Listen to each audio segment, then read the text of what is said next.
Hey there, comic friends and fiends. It's Rob here.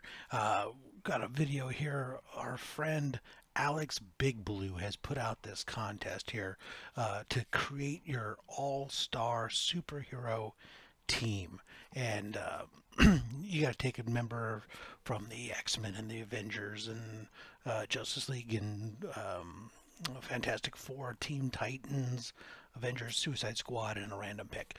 A team of seven. Who would you put together to be your team of seven? I'll put the link to his video down below here in the description so you can go check it out for yourself as he kind of gives out in case you want to participate in this. But thought I'd go ahead and throw together my list entry thing. I started noodling on this a bit, thinking about it, and started originally kind of go down a dark anti-hero path and started to go down something else.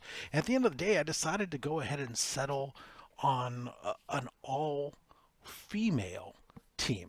I really don't know why, other than as I just started kind of going down the route and started realizing, thinking about, hey, why not? It's something that's not there, and for the most part, it's pretty. There's a lot of really good female heroes out there to fill into the various traditional roles within the team, and ran into a few challenges, or ran into really only one significant challenge in the process. But at the end of the day, I think I came up with a fairly good answer to all that. So, anyways, let me go ahead and let's hit the team off. So the first thing I got to do is you got to start off with a team leader, and your team leader's got to be able to work together with with the different dynamics on the team. And that's kind of the other thing you got to do as you're building your team, is kind of think about the dynamics of how these people will interact with one another. Are they going to play well with one another, type thing. So you got to have a team leader who's going to be able to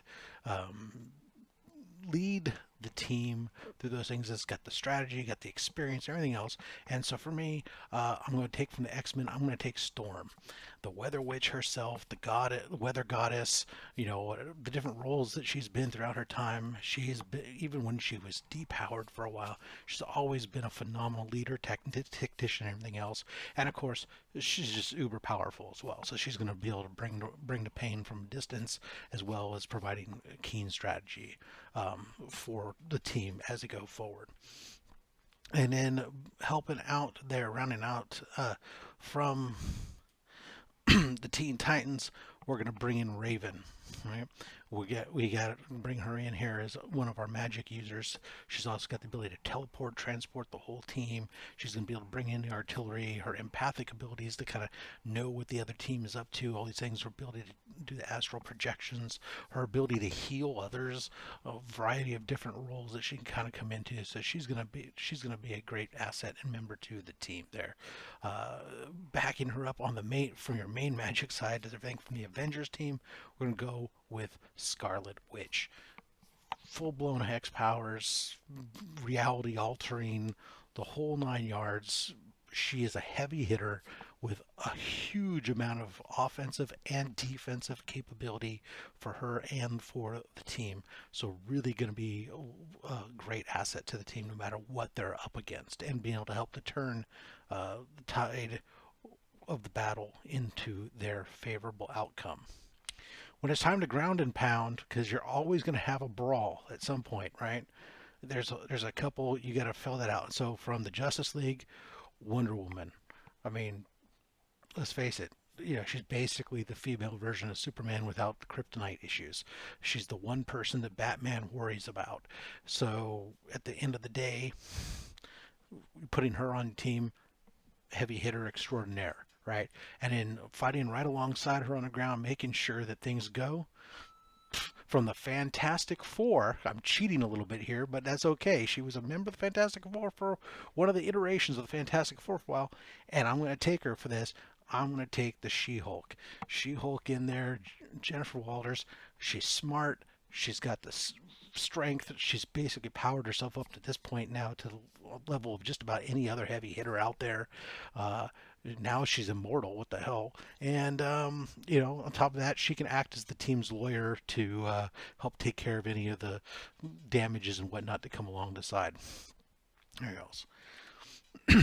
From the Suicide Squad, again, I'm going to take somebody who's not a regular member of the Suicide Squad necessarily as we see him today, but has been on the Suicide Squad at some point in the past, and that's Poison Ivy. And I'm going to take her in her full-blown, current, meta-human, Queen Ivy mode where she is basically got the ability to control and manipulate any and all plant life on the planet. She has the ability to seduce and mind control people, and she has the ability, from just a pure reconnaissance standpoint, she can hear through plants.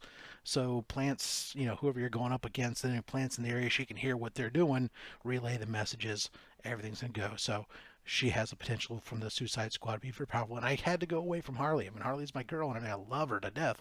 But when it comes right down to it, I mean, I wanted to be a little bit different, change it up some. And which kind of brings me also to the last one. I really wanted to when you come to pick somebody into your final role, and you're looking at your various team role members, you got to have somebody who's ultimately your tech, gadget, inventor, super brain, whatever else, right? And surprisingly, when you start thinking about it, that's a role that's just not filled in comics yet today by a lot of women. There are some various women who have some different things, but there's nobody like the Reed Richards. I mean, his daughter, but she has no powers. And there's no Iron Man. There's no some of those things.